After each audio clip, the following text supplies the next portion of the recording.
మూడు వరాల కథ. ఒకప్పుడు ఒక అడవిలో పేద దంపతులు నివసించేవారు. వారి పేర్లు రామయ్య మరియు లక్ష్మి.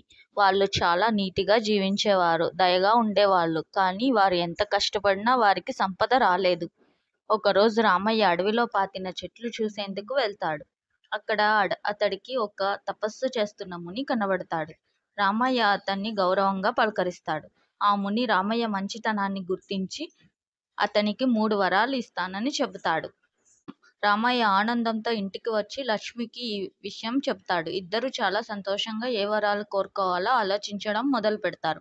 లక్ష్మి చెప్పిందిలా: మొదటి వరంగా మనకు మంచి భోజనం కావాలి.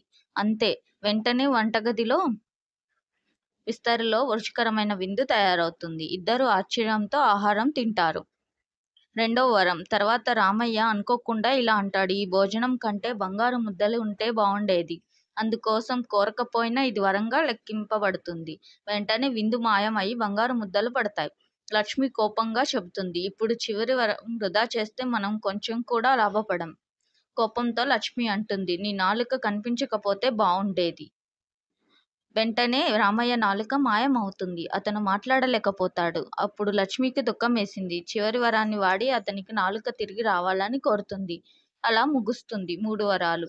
నీతి: మన మాటల్లో జాగ్రత్తగా ఉండాలి. కోరికలు ముందు ఆలోచించి తీర్మానించాలి. మనకు వచ్చిన అవకాశం వృధా చేయకూడదు. Thanks for watching. Please subscribe.